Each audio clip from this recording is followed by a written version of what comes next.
오늘 하나님 말씀 함께 나누도록 하겠습니다.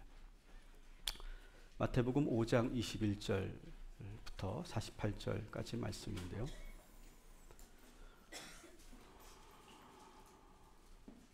저는 방금 여러분이 읽었던 이 3.1운동 독립선언문이 오늘 말씀을 저는 묵상하고 말씀을 준비하면서 서로 만나고 있다라고 하는 것을 제가 또한 깨닫게 되었습니다. 그리고 그 당시 1900년대 그 당시에 여러분 우리 그리스도인들은 조선의 몇 퍼센트나 됐을까요? 1%밖에 되지 않았어요. 3%라고 말하지만 사실은 진짜 믿음을 온전히 지켰던 사람들 1%밖에 되지 않았어요. 근데 그 1%의 그리스도인들이 이 나라를 새롭게 갈아엎었고, 그리고 앞장서서 그 놀라운 일을 할 수 있었던 힘의 원천은 어디였을까? 저는 오늘 그것을 오늘 말씀을 통해 저는 깨닫게 됐어요. 자, 우리 지난주 이 예수님의 산상수훈에 대한 중요한 키워드를 여러분들에게 말씀을 드렸죠. 다시 한번 우리가 한번 따라해 봅시다. 제자의 길, 구복의 말씀, 소금과 빛, 착한 행실, 율법의 완성, 율법 완성의 실천. 아마 지난주 제 설교를 들으신 분들은 이 키워드가 어떻게 연결되는지를 여러분들이 아마 들으셨을 겁니다. 오늘은 율법 완성의 6가지 실천에 대해서 우리가 함께 보게 되겠는데, 이 6가지는 5장 48절까지 6개의 주제로 되어 있습니다.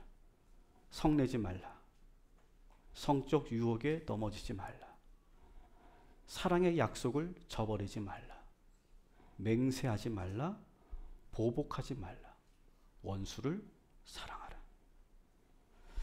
근데 저는 오늘 이 말씀을 제가 묵상하면서 궁금한 것이 하나 생겼어요. 여러분들이 한번 질문해 볼게요. 여러분, 하나님과의 관계가 중요합니까? 사람과의 관계가 중요합니까? 눈치를 채신 분들은 답을 직접 못 하신 분들도 계실 것 같고, 정말 몰라서 대답을 안 하신 분도 계신 것 같은데, 여러분, 하나님 관계가 중요하다고 우리는 배워왔어요.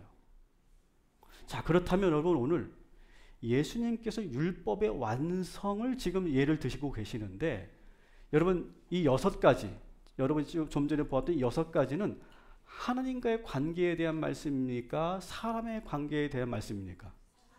사람 관계에 대한, 인간 관계에 대한 말씀이라는 거예요. 우리는 지금까지 하나님 관계가 우선이다, 우리는 그렇게 배워왔단 말이죠. 들어왔단 말이죠. 그런데 그렇다면 예수님은 지금 하나님과의 관계를 너희들이 어떻게 지켜라, 그 말씀을 먼저 하셔야 되는데, 그런 말씀을 먼저 하지 않고 사람과의 관계를 어떻게 해라, 성내지 말아라, 맹세하지 말아라, 원수를 사랑해라, 보복하지 말아라, 이런 말씀을 하신다는 거죠. 그리고 나서 6장을 보시면 6장에 비로소 하나님께 어떻게 기도해야 되는지, 다시 말해 영적 신앙생활의 계명을 6장의 뒤에 붙여놓고 있다는 거예요. 우리는 지금까지 반대로 생각했어요. 하나님과의 관계, 신앙생활이 우선이고 그 다음에 인간관계에 대해서 얘기해야 된다, 우리는 그렇게 생각했는데, 예수님은 지금 바꿔놓으셨어요. 저는 이게 맨 처음에 좀 궁금했어요. 왜 예수님이 우리가 알고 있는 상식과 다른 이런 순서로 이렇게 말씀을 전하셨을까? 그러면서 제가 들은 음성이 바로 이거예요. 따라합시다. 사람들과 좋은 관계를 맺고 나에게 오라. 이거예요. 제가 묵상하며 들은 말씀 바로 이거예요. 지금까지 우리는 사람들과의 관계보다 하나님 관계가 더 중요하다고 들어왔어요. 그 결과 우리가 어떻게 됐냐 하면, 믿음 생활은 열심히 하는지 모르지만 주변 사람들과 관계는 매우 미숙했단 말이죠. 여러분, 우리가 교회에서 신앙생활 할 때, 여러분, 신앙생활이 어렵습니까? 인간관계가 어렵습니까? 사실 인간관계가 어려워요. 그래서 교회 안에서 인간관계 문제 때문에 상처받고 적응하지 못해요, 사실은. 여기 혹시 제 설교가 너무 어렵고 길어서 못 나오신 분 계세요? 나 이 교회 못 다니게. 그럼 사실 대부분은요, 다 인간관계 때문에 그래서 교회가 어렵고 그래서 교회를 많이 이탈하는 거예요.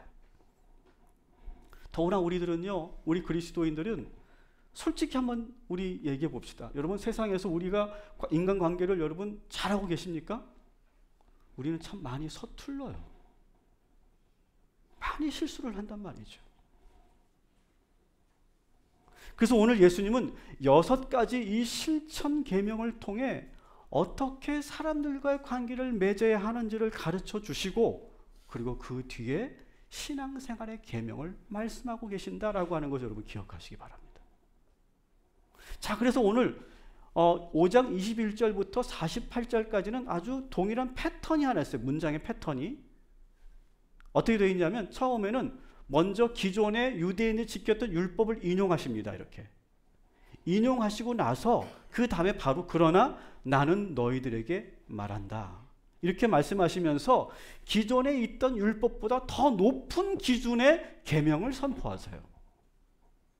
우리 직접 한번 보겠습니다. 21절부터 22절까지 같이 한번 읽겠습니다. 시작. 옛 사람에게 말한 바 살인하지 말라. 누구든지 살인하면 심판을 받게 되리라 하였다는 것을 너희가 들었으나 나는 너희에게 이르노니 형제에게 노하는 자마다 심판을 받게 되고 형제를 대하여 나가라 하는 자는 공회에 잡혀가게 되고 미련한 놈이라 하는 자는 지옥불에 들어가게 되리라. 아멘. 자, 보세요. 먼저 율법을 인용하고 그러나 나는 너희에게 말한다 하면서 더 높은 기준을 제시하고 계세요. 자, 27절 28절도 읽어보겠습니다. 시작. 또 간음하지 말라 하였다는 것을 너희가 들었으나 그러나 나는 너희에게 이르노니 음욕을 품고 여자를 보는 자마다 마음에 이미 간음하였느니라. 아멘.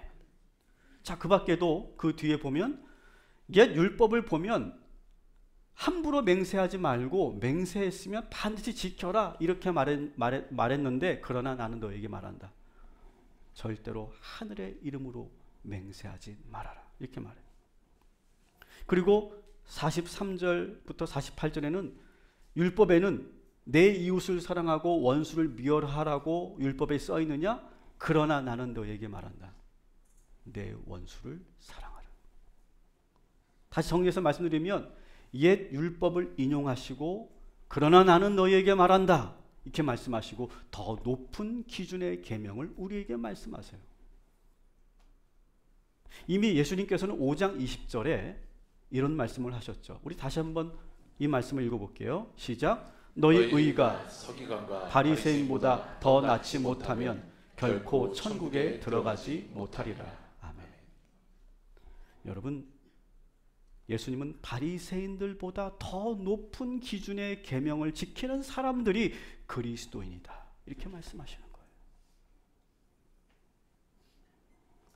왜 예수님은 우리들에게 이렇게 높은 기준을 가지고 살라고 말씀하시는 걸까요? 남들은, 세상 사람들은 최소한의 도덕만 지키고 살아요. 법만 어기지 않으면 된다. 사람만 안 죽이면 된다. 내가 실제로 바람만 안 피우면 된다. 내가 실제로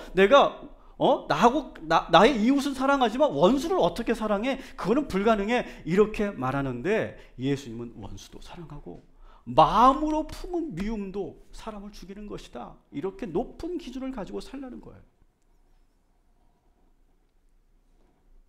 여러분, 3.1운동 당시 제가 처음에 이런 말씀을 드렸죠.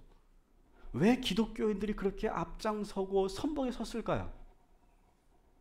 왜 그렇게 목숨을 걸고 독립을 위해서 이 기독교인들이 싸웠을까요? 그것은 바로 하나님 말씀을 계속 들었기 때문에 그래요. 여러분, 처음에 조선에 이 선교사들이 와서 복음을 전할 때, 설교를 할 때, 하나님 말씀을 전할 때 아마 조선 백성들은 처음 들은 말씀이기 때문에 처음에 잘 이해를 못했을 거예요. 그런데 계속 듣는 거예요. 계속 어떤 말씀을 듣냐 하면 이 예배당에 나와서 하나님은 공의로우시다. 역사는 하나님이 주관하신다. 일본이 주관하지 않는다. 하나님이 주관하신다. 나라와 민족을 위해 우리는 느헤미야처럼 눈물을 흘려야 된다. 예레미야처럼 우리는 아무도 모르는 이 백성들에게 부르짖어야 된다. 일깨워줘야 된다. 하나님은 절대로 우리 조선 백성을 포기하지 않으셨다. 끝까지 우리를 사랑하신다. 하나님 아래서 모든 인간은 평등하다. 내 이웃을 사랑하고 내 원수를 사랑해라. 죽음을 두려워하지 말고 십자가의 좁은 길로 걸어가라.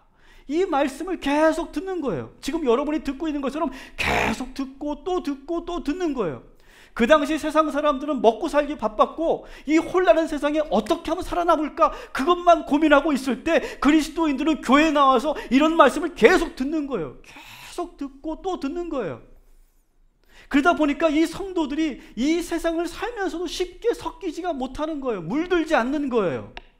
온갖 불법과 비리와 폭력이 난무한 그 시대에 이 그리스도는 깨어있을 수밖에 없었어요. 계속 하나님의 말씀을 들으니까.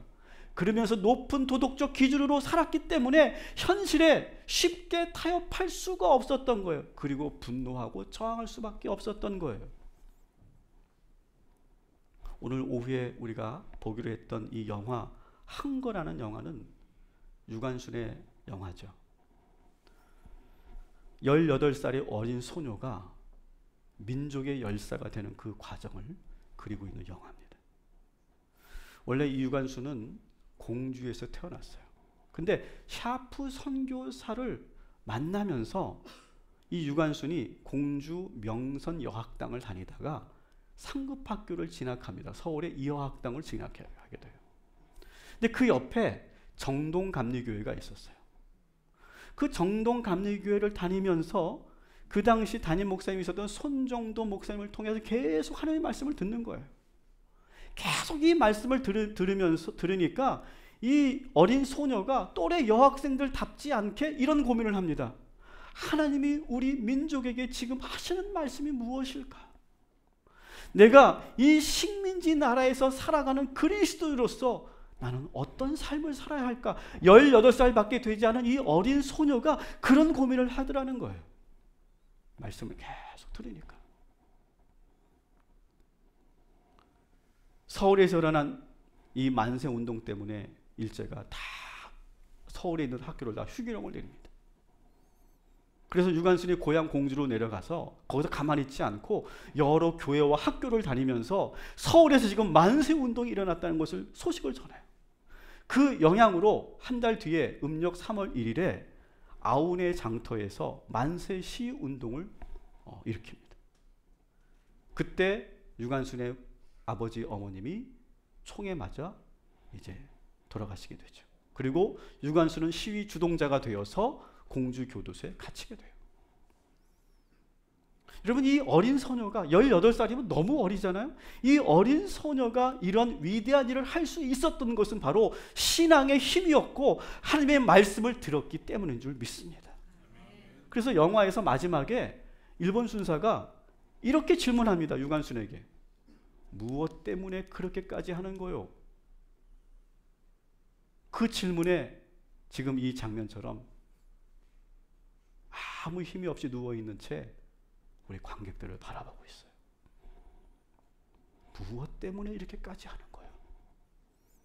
여러분, 무엇 때문에 이렇게까지 하는 걸까요? 우리 그리스도인들이 하나님 말씀을 들었기 때문에 그래요. 하나님 말씀을 들었는데 우리가 어떻게 침묵할 수가 있어요? 베드로가 사도행전 4장 20절에 이렇게 말하죠. 같이 읽습니다. 시작. 우리는 보고 들은 것을 말하지 아니할 수 없다. 우리는 보고 들은 것을 말하지 않을 수 없고 행동하지 않을 수 없다. 이것이 그리스도인의 숙명이고 십자가인 줄 믿으시기 바랍니다. 그래서 세상 사람들과 보다는 다른 높은 기준과 가치관을 가지고 있기 때문에 이 부조리한 현실을 그냥 순응하며 받아들일 수가 없는 거예요. 그래야 되는 거예요. 사랑하는 여러분, 세상의 기준보다 더 높은 기준을 가지고 살아가시기를 주님의 이름으로 축원합니다. 그래서 현실과 자꾸 부딪힐 때 여러분 조용히 이 세상을 변화시키기 위해 기도하고 준비하는 저와 여러분이 되기를 주님의 이름으로 축원합니다. 자, 그러면 더 높은 기준으로 제시된 계명 가운데 오늘 첫 번째만 우리가 보도록 하겠습니다. 첫 번째는 따라합시다. 미워하는 것도 죽이는 것이다. 자, 21절, 22절 같이 읽습니다. 시작. 옛 사람에게 말한 바 살인하지 말라. 누구든지 살인하면 심판을 받게 되리라 하였다는 것을 너희가 들었으나 그러나 나는 너희에게 이르노니 형제에게 노하는 자마다 심판을 받게 되고 형제에 대하여 나가라 하는 자는 공회에 잡혀가게 되고 미련한 놈이라 하는 자는 지옥불에 들어가게 되리라. 아멘. 자, 옛 유대인들은, 바리새인들은 사람을 죽이지만 않으면 율법을 지키는 거예요. 사람을 죽이지만 않으면 돼요. 그런데 예수님은 뭐라고 말씀하십니까? 성내고 라가라고 욕을 하고 그리고 미련한 놈이라고 상처 주는 말을 하는 것 자체가 한 영혼을 죽이는 것이다. 이 라가라고 하는 말이 뭔가를 봤더니 이런 뜻이에요. 머리가 빈 놈, 그런 뜻이에요. 아마 유대인들에겐 가장 모욕적인 욕이었을 것 같아요. 근데 저는 라가라는 거 하는 이 말을 들으면서 갑자기 고등학교 때 시험 결과가 나오면 꼭 그 선생님이 우리들에게 뭐라고 했냐면, 야, 니들은 뇌가 없냐? 그랬어요. 그 선생님 오늘 이 말씀을 듣고 회개하시기 바랍니다. 이 뇌가 없는 놈아, 그런 거에 지금 라가라고 하는 것이. 저 미련한 놈, 저 병신 같은 놈, 그렇게 말하는 것. 그래서 한 사람의 인격을 무참히 짓밟고 가슴 깊이 상처를 박는 일, 그것 자체가 사람을 죽이는 일이다 라고 말씀하신다는 거예요. 저는 독립선언문을 보면서 오늘 여러분도 읽으셨지만 제가 참 감동받은 게 뭐냐면, 여러분 이 선언문 어디에도요 분노와 증오가 없어요. 막 군중들을 막 선동해가지고 막 사람들을 흥분시켜서 막 칼을 들게 만들고 막 그냥 곡괭이를 들고 막 낫을 들고 그렇게 막 그냥 복수하려고 하는 그런 마음이 들지 않게 해요. 오히려 차분하게 우리가 왜 이 일을 하려고 하는지를 논리적으로 설명하고 있더란 말이죠. 절대로 욕설을 내뱉거나 막 사람들의 감정을 막 불불 끓어오르게 하지 않아요. 한번 실제로 다시 한번 우리 한번 읽어봅시다. 이 대목을 같이 읽습니다. 시작. 아, 그동안 쌓아올린 억울함을 떨쳐내고 지금의 고통을 벗어던지려면 앞으로 닥쳐올 위협을 없애고 억눌린 민족의 양심과 사라진 국가 정의를 다시 일으키시는 사람들이 저마다 인격을 발달시키고. 자, 보세요. 이 대목을 잘 보세요. 지금의 이 고통을 벗어나려면, 지금 국가가 다시 정의로 다시 일어서려면 어떻게 되느냐? 저 일본 놈들을 짓밟아야 된다, 복수해야 된다, 죽여야 된다라고 말하지 않고 뭐라고 합니까? 우리 각자의 인격을 발달시켜라. 지금 우리의 문제가 더 큰 거다. 누구를 원망하는 게 아니다. 우리는 증오하지 않는다. 계속 읽어볼게요. 그 다음도 시작. 우리는 일본이 1876년 강화도 조약 뒤에 갖가지 약속을 지키지 않겠다고 해서 일본을 믿을 수 없다고 비난하는 것이 아니다. 일본의 학자와 정치가들이 우리 땅을 빼앗고 우리 문화 민족을 야만인 대하듯 하며 우리의 오랜 사회와 민족의 훌륭한 심성을 무시한다고 해서 일본의 의리 없음을 탓하지 않겠다. 스스로 채찍질하기에도 바쁜 우리에게는 남을 원망할 여유가 없다. 우리는 지금 잘못을 바로잡기에도 급해서 과거의 잘잘못을 따질 여유도 없다. 지금 우리가 할 일은 우리 자신을 바로 세우는 것이지 남을 파괴하는 것이 아니다. 양심이 시키는 대로 우리의 새로운 운명을 만들어가는 것이지 결코 오랜 원한과 한순간의 감정으로 셈이 나서 남을 쫓아내는 것이 아니다.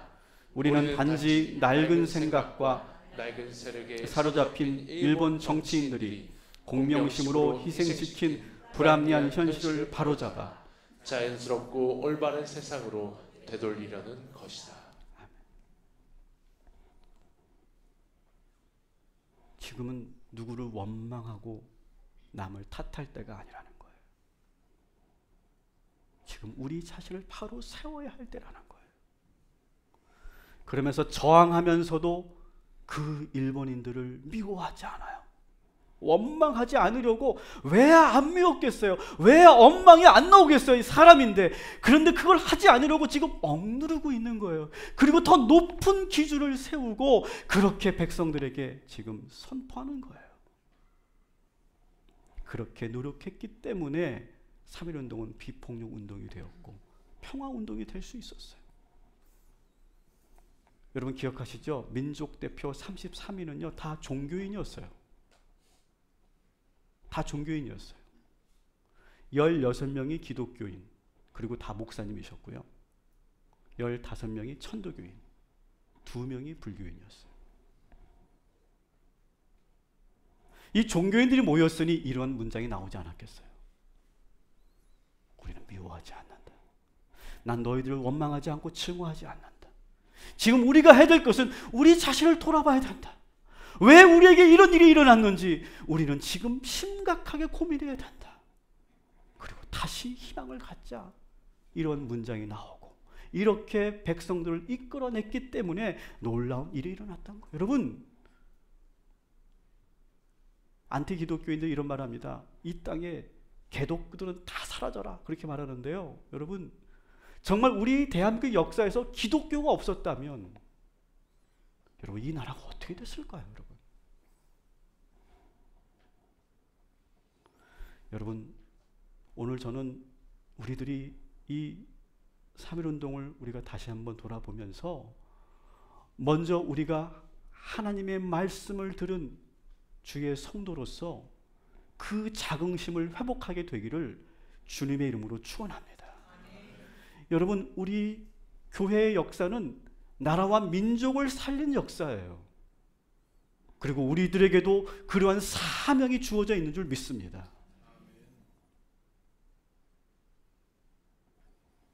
여러분, 성내지 마십시오.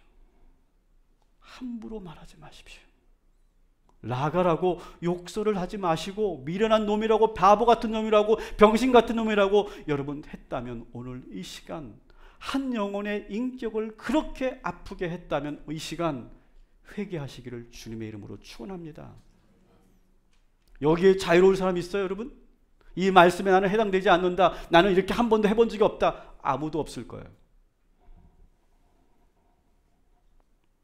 그리고 나서 예수님이 또 뭐라고 말씀하신 줄 아세요? 23절, 24절. 이 말씀도 참 중요해요. 같이 읽겠습니다. 시작. 그러므로 예물을 제단에 드리려다가 거기서 내 형제에게 원망 드릴 만한 일이 있거든 예물을 제단 앞에 두고 먼저 가서 형제와 화목하고 그 후에 와서 예물을 드리라. 아멘. 예수님은 누군가를 미워하고 원망하는 마음으로 예배하는 것에 대해서 말씀하세요. 누군가를 미워하고 용서하지 못하고 원망하는 마음은 우리 신앙의 아주 큰 걸림돌이에요. 여러분 아실 거예요. 여러분, 진정한 예배는 뭐냐? 하나님과의 관계가 회복됨과 동시에 우리의 모든 인간 관계가 회복되는 것이 예배의 능력인 줄 믿습니다. 그래서 오늘 예수님께서는 나에게 예배해라. 하나님은 예배를 좋아하신다. 다 예배해라. 제사해라. 그렇게 말하지 않고 예배하기 전에 화해하고 돌아와라. 이렇게 말하고 계세요. 저는 오늘 간절히 바랍니다. 오늘 여러분 이 예배를 드리시는 이후에 이 예배를 드리는 그 과정 속에 여러분의 마음이 부드러워지시기를 주님의 이름으로 축원합니다. 여러분의 그 얼어붙은 마음이 녹아내리기를 주님의 이름으로 축원합니다. 여러분의 그 돌덩이처럼 단단해져 있던 그 마음이 복음의 말씀으로 분쇄되어서 새로운 마음으로 변화되길 주님의 이름으로 축원합니다. 그래서 여러분 돌아가셔서 화해하시고 용서하시기 바랍니다. 오늘 24절에 뭐라고 되어 있습니까? 너희가 예물을 드리려고 할 때, 다시 말하면 제 예배를 드리려고 할 때 원망하고 미워하는 사람이 있다면 그 예물을 잠시 제단에 두고 그리고 그 사람과 화해하고 돌아와서 그 예물을 드려라, 이렇게 말하고 있어요. 오늘 여러분 혹시 누군가를 미워하고 원망하는 마음으로 이 자리에 계십니까? 이 예배를 드리고 난 후에 반드시 용서해 주시고 화해하시기를 주님의 이름으로 축원합니다. 아멘을 안 하신 분들은 고민하시기를 주님의 이름으로 축원합니다. 왜냐하면 저도 알거든요. 이 말씀 듣는다고 바로 내가 화해야 못해요. 그런데 이 말씀이 계속 내 안에 있는 거예요. 고민하게 하는 거예요. 예수님이 말씀하시는데 난 정말 용서할 수가 없고 이거 어떻게 해야 되냐 어떻게 해야 되냐 가슴을 치면서 기도하는 그 모습이라도 보이라는 거예요, 여러분. 그러면 반드시 우리에게 새 마음을 주님께서 주실 줄 믿습니다. 그리고 또 25절에 이런 말씀을 하시죠. 같이 읽습니다. 시작. 너를 고발하는 자와 함께 길에 있을 때 급히 사와라. 그 고발하는 자가 너를 재판관에게 내어주고 재판관이 옥리에게 내어주어 옥에 가둘까 염려하라. 아멘. 자, 오늘은 또 그리스도인들이 또 반드시 잊지 말아야 될 말씀을 또 하나 하시는데 뭐냐면, 여러분 우리가 살다가 법정에 서게 될 때가 있어요. 재판을 통해 시시비비를 가려야 될 때가 있고요. 내가 고소할 때도 있고 내가 고소를 받을 때도 있어요.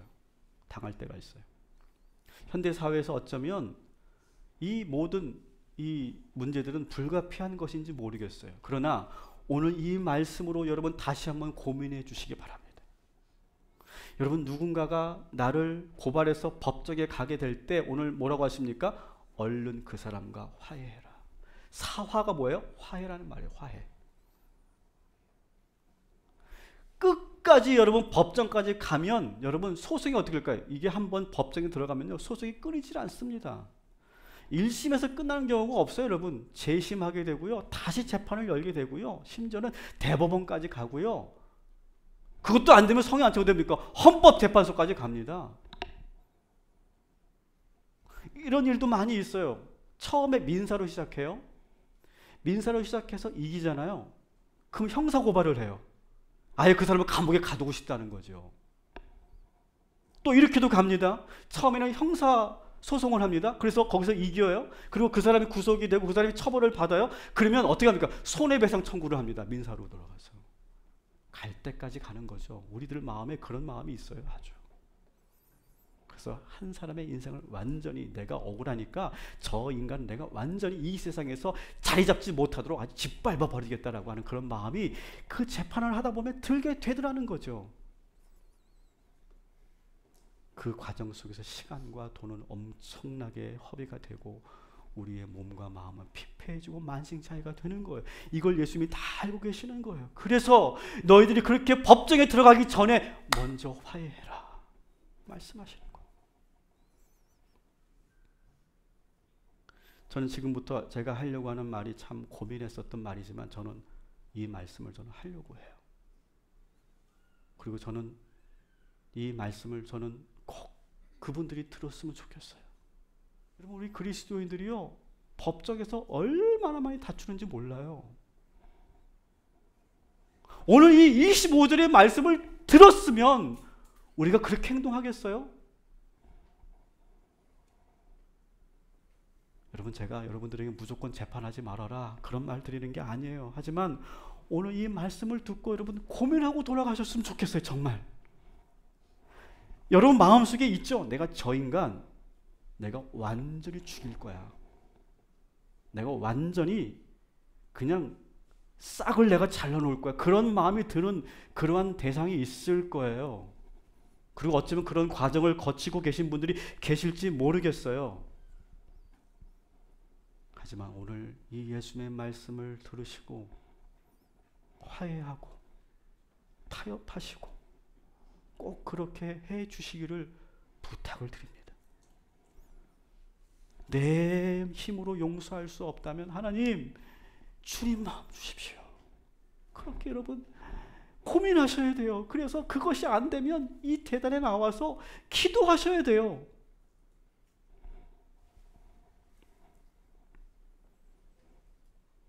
말씀을 정리합니다. 여러분 하나님과의 관계가 온전해지는 것도 중요하지만 오늘 예수님께서 지금 그 순서를 정하신 것처럼 여러분 주변 사람들과 좋은 관계를 만들어 가시기를 주님의 이름으로 축원합니다. 다시 한번 따라합시다. 그들과 좋은 관계를 맺고 그 다음에 나에게 오라. 저는 이것이 오늘 예수님이 우리에게 주신 말씀이라고 생각해요. 율법에서는 살인만 안 하면 죄가 아니지만 우리가 마음으로 누군가를 미워하고 화를 내고 거친 말로 상처를 주었다면 그것 자체가 사람을 죽이는 일이다. 우리의 마음으로 입으로 사람을 죽일 수 있다. 이와 같은 높은 도덕적 기준으로 살아가시기를 주님의 이름으로 축원합니다. 우리는 이 완전한 하나님의 말씀을 들었기 때문에 우리는 모른 척할 수가 없어요. 침묵할 수가 없어요. 그래서 신앙의 선두들처럼 우리는 일어서야 할 때 일어서고 두려움을 무릅쓰고 우리가 하나님의 공의를 위해서 우리가 나가야 될 때 나가야 될 줄 믿습니다. 이것이 우리들의 숙명이라고 저는 생각해요. 그리스도인들의.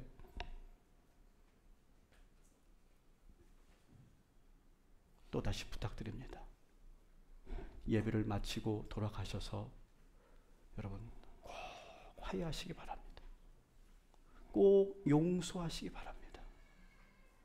가능하면 재판을 멈추시고 송사를 멈추시고 한 영혼을 완전히 내가 짓밟아 죽이겠다라고 하는 그런 악한 마음이 우리 안에 들어와 있음을 여러분 놀라시며 오늘 이 시간 멈출 때 하나님의 말씀대로 순종할 때 하나님께서 더 큰 은혜로 축복하여 주실 줄 믿습니다.